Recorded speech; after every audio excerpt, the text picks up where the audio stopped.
2 Chronicles chapter 33.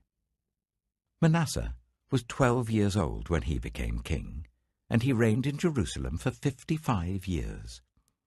He did evil in the eyes of the Lord, following the detestable practices of the nations the Lord had driven out before the Israelites. He rebuilt the high places his father Hezekiah had demolished. He also erected altars to the Baals and made Asherah poles. He bowed down to all the starry hosts and worshipped them. He built altars in the temple of the Lord, of which the Lord had said, "My name will remain in Jerusalem forever." In both courts of the temple of the Lord, he built altars to all the starry hosts. He sacrificed his children in the fire in the valley of Ben Hinnom, practiced divination and witchcraft, sought omens, and consulted mediums and spiritists. He did much evil in the eyes of the Lord, arousing his anger. He took the image he had made and put it in God's temple, of which God had said to David and to his son Solomon, "In this temple and in Jerusalem, which I have chosen out of all the tribes of Israel, I will put my name forever. I will not again make the feet of the Israelites leave the land I assigned to your ancestors, if only they will be careful to do everything that I commanded them concerning all the laws, decrees, and regulations given through Moses." But Manasseh led Judah and the people of Jerusalem astray, so that they did more evil than the nations the Lord had destroyed before the Israelites. The Lord spoke to Manasseh and his people, but they paid no attention. So the Lord brought against them the army commanders of the king of Assyria, who took Manasseh prisoner, put a hook in his nose, bound him with bronze shackles, and took him to Babylon. In his distress, he sought the favor of the Lord his God, and humbled himself greatly before the God of his ancestors. And when he prayed to him, the Lord was moved by his entreaty, and listened to his plea. So he brought him back to Jerusalem and to his kingdom. Then Manasseh knew that the Lord is God. Afterwards, he rebuilt the outer wall of the city of David, west of the Gihon spring in the valley, as far as the entrance of the fish gate and encircling the hill of Ophel. He also made it much higher. He stationed military commanders in all the fortified cities in Judah. He got rid of the foreign gods, and removed the image from the temple of the Lord, as well as all the altars he had built on the temple hill and in Jerusalem. And he threw them out of the city. Then he restored the altar of the Lord, and sacrificed fellowship offerings and thank offerings on it, and told Judah to serve the Lord, the God of Israel. The people, however, continued to sacrifice at the high places, but only to the Lord their God. The other events of Manasseh's reign, including his prayer to his God and the words the seers spoke to him in the name of the Lord, the God of Israel, are written in the annals of the kings of Israel. His prayer, and how God was moved by his entreaty, as well as all his sins and unfaithfulness, and the sites where he built high places and set up Asherah poles and idols before he humbled himself, all these are written in the records of the seers. Manasseh rested with his ancestors and was buried in his palace, and Ammon his son succeeded him as king. Ammon was 22 years old when he became king, and he reigned in Jerusalem for 2 years. He did evil in the eyes of the Lord, as his father Manasseh had done. Ammon worshipped and offered sacrifices to all the idols Manasseh had made. But unlike his father Manasseh, he did not humble himself before the Lord. Ammon increased his guilt. Ammon's officials conspired against him and assassinated him in his palace. Then the people of the land killed all who had plotted against King Ammon, and they made Josiah his son king in his place. 2 Chronicles chapter 34. Josiah was 8 years old when he became king, and he reigned in Jerusalem for 31 years. He did what was right in the eyes of the Lord, and followed the ways of his father David, not turning aside to the right or to the left. In the 8th year of his reign, while he was still young, he began to seek the God of his father David. In his 12th year, he began to purge Judah and Jerusalem of high places, Asherah poles, and idols. Under his direction, the altars of the Baals were torn down. He cut to pieces the incense altars that were above them, and smashed the Asherah poles and the idols. These he broke to pieces and scattered over the graves of those who had sacrificed to them. He burned the bones of the priests on their altars, and so he purged Judah and Jerusalem. In the towns of Manasseh, Ephraim, and Simeon, as far as Naphtali, and in the ruins around them, he tore down the altars and the Asherah poles, and crushed the idols to powder, and cut to pieces all the incense altars throughout Israel. Then he went back to Jerusalem. In the 18th year of Josiah's reign, to purify the land and the temple, he sent Shaphan, son of Azaliah, and Maaseiah, the ruler of the city, with Joah, son of Joahaz, the recorder, to repair the temple of the Lord his God. They went to Hilkiah, the high priest, and gave him the money that had been brought into the temple of God, which the Levites who were the gatekeepers had collected from the people of Manasseh, Ephraim, and the entire remnant of Israel, and from all the people of Judah and Benjamin, and the inhabitants of Jerusalem. Then they entrusted it to the men appointed to supervise the work on the Lord's temple. These men paid the workers who repaired and restored the temple. They also gave money to the carpenters and builders to purchase dressed stone and timber for joists and beams for the buildings that the kings of Judah had allowed to fall into ruin. The workers labored faithfully. Over them to direct them were Jahath and Obadiah, Levites descended from Merari, and Zechariah and Meshullam, descended from Kohath. The Levites, all who were skilled in playing musical instruments, had charge of the laborers and supervised all the workers from job to job. Some of the Levites were secretaries, scribes, and gatekeepers. While they were bringing out the money that had been taken into the temple of the Lord, Hilkiah the priest found the book of the law of the Lord that had been given through Moses. Hilkiah said to Shaphan the secretary, "I have found the book of the law in the temple of the Lord." He gave it to Shaphan. Then Shaphan took the book to the king and reported to him, "Your officials are doing everything that has been committed to them. They have paid out the money that was in the temple of the Lord and have entrusted it to the supervisors and workers." Then Shaphan the secretary informed the king, "Hilkiah the priest has given me a book."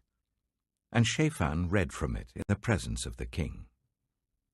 When the king heard the words of the law, he tore his robes. He gave these orders to Hilkiah, Ahikam son of Shaphan, Abdon son of Micah, Shaphan the secretary, and Asaiah the king's attendant. "Go and inquire of the Lord for me, and for the remnant in Israel and Judah, about what is written in this book that has been found. Great is the Lord's anger that is poured out on us, because those who have gone before us have not kept the word of the Lord. They have not acted in accordance with all that is written in this book." Hilkiah, and those the king had sent with him, went to speak to the prophet Huldah, who was the wife of Shallum, son of Tokath, the son of Hazra, keeper of the wardrobe. She lived in Jerusalem, in the new quarter. She said to them, "This is what the Lord, the God of Israel, says. Tell the man who sent you to me, this is what the Lord says. I'm going to bring disaster on this place and its people, all the curses written in the book that has been read in the presence of the king of Judah. Because they have forsaken me and burned incense to other gods and aroused my anger by all that their hands have made, my anger will be poured out on this place and will not be quenched. Tell the king of Judah, who sent you to inquire of the Lord, this is what the Lord, the God of Israel, says concerning the words you heard. Because your heart was responsive, and you humbled yourself before God when you heard what he spoke against this place and its people, and because you humbled yourself before me and tore your robes and wept in my presence, I have heard you, declares the Lord. Now I will gather you to your ancestors, and you will be buried in peace. Your eyes will not see all the disaster I am going to bring on this place and on those who live here." So they took her answer back to the king. Then the king called together all the elders of Judah and Jerusalem. He went up to the temple of the Lord with the people of Judah, the inhabitants of Jerusalem, the priests and the Levites, all the people from the least to the greatest. He read in their hearing all the words of the book of the covenant, which had been found in the temple of the Lord. The king stood by his pillar and renewed the covenant in the presence of the Lord, to follow the Lord and keep his commands, statutes, and decrees with all his heart and all his soul, and to obey the words of the covenant written in this book. Then he made everyone in Jerusalem and Benjamin pledge themselves to it. The people of Jerusalem did this in accordance with the covenant of God, the God of their ancestors. Josiah removed all the detestable idols from all the territory belonging to the Israelites, and he made all who were present in Israel serve the Lord their God. As long as he lived, they did not fail to follow the Lord, the God of their ancestors. 2 Chronicles chapter 35. Josiah celebrated the Passover to the Lord in Jerusalem, and the Passover lamb was slaughtered on the 14th day of the first month. He appointed the priests to their duties and encouraged them in the service of the Lord's temple. He said to the Levites, who instructed all Israel and who had been consecrated to the Lord, "Put the sacred ark in the temple that Solomon son of David, king of Israel, built. It is not to be carried about on your shoulders. Now serve the Lord your God and his people Israel. Prepare yourselves by families in your divisions, according to the instructions written by David, king of Israel, and by his son Solomon. Stand in the holy place with a group of Levites for each subdivision of the families of your fellow Israelites, the lay people. Slaughter the Passover lambs, consecrate yourselves, and prepare the lambs for your fellow Israelites, doing what the Lord commanded through Moses." Josiah provided for all the lay people who were there a total of 30,000 lambs and goats for the Passover offerings, and also 3,000 cattle, all from the king's own possessions. His officials also contributed voluntarily to the people and the priests and Levites. Hilkiah, Zechariah, and Jehiel, the officials in charge of God's temple, gave the priests 2,600 Passover offerings and 300 cattle. Also, Conaniah, along with Shemaiah and Nathanael his brothers, and Hashabiah, Jeiel, and Jozabad, the leaders of the Levites, provided 5,000 Passover offerings and 500 head of cattle for the Levites. The service was arranged, and the priests stood in their places with the Levites in their divisions as the king had ordered. The Passover lambs were slaughtered, and the priests splashed against the altar the blood handed to them, while the Levites skinned the animals.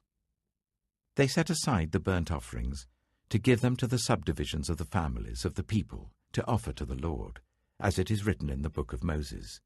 They did the same with the cattle.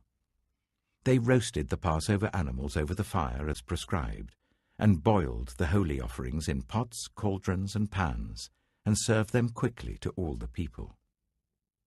After this, they made preparations for themselves and for the priests, because the priests, the descendants of Aaron, were sacrificing the burnt offerings and the fat portions until nightfall. So the Levites made preparations for themselves and for the Aaronic priests. The musicians, the descendants of Asaph, were in the places prescribed by David, Asaph, Heman, and Jeduthun, the king's seer. The gatekeepers at each gate did not need to leave their posts, because their fellow Levites made the preparations for them. So at that time, the entire service of the Lord was carried out for the celebration of the Passover, and the offering of burnt offerings on the altar of the Lord, as King Josiah had ordered. The Israelites who were present celebrated the Passover at that time, and observed the festival of unleavened bread for 7 days. The Passover had not been observed like this in Israel since the days of the prophet Samuel, and none of the kings of Israel had ever celebrated such a Passover as did Josiah, with the priests, the Levites, and all Judah and Israel who were there with the people of Jerusalem. This Passover was celebrated in the 18th year of Josiah's reign. After all this, when Josiah had set the temple in order, Necho, king of Egypt, went up to fight at Carchemish on the Euphrates, and Josiah marched out to meet him in battle. But Necho sent messengers to him, saying, "What quarrel is there, king of Judah, between you and me? It is not you I am attacking at this time, but the house with which I am at war. God has told me to hurry, so stop opposing God who is with me, or he will destroy you." Josiah, however, would not turn away from him, but disguised himself to engage him in battle. He would not listen to what Necho had said at God's command, but went to fight him on the plain of Megiddo. Archers shot King Josiah, and he told his officers, "Take me away, I am badly wounded." So they took him out of his chariot, put him in his other chariot, and brought him to Jerusalem, where he died. He was buried in the tombs of his ancestors, and all Judah and Jerusalem mourned for him. Jeremiah composed laments for Josiah, and to this day all the male and female singers commemorate Josiah in the laments. These became a tradition in Israel, and are written in the laments. The other events of Josiah's reign, and his acts of devotion in accordance with what is written in the law of the Lord, all the events from beginning to end, are written in the book of the kings of Israel and Judah. Psalm 8. Lord, our Lord, how majestic is your name in all the earth. You have set your glory in the heavens. Through the praise of children and infants you have established a stronghold against your enemies, to silence the foe and the avenger. When I consider your heavens, the work of your fingers, the moon and the stars which you have set in place, what is mankind, that you are mindful of them, human beings, that you care for them?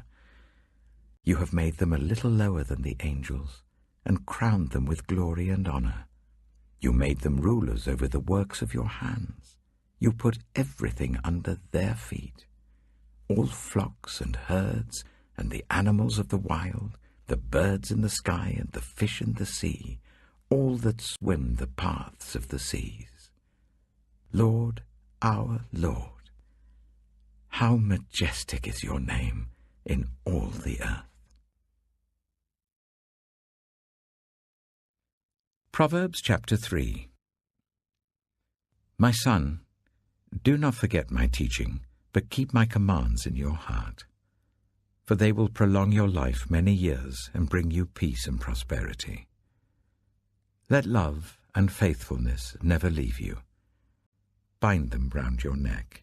Write them on the tablet of your heart. Then you will win favor and a good name in the sight of God and man. Trust in the Lord with all your heart, and lean not on your own understanding. In all your ways submit to him, and he will make your paths straight. Do not be wise in your own eyes.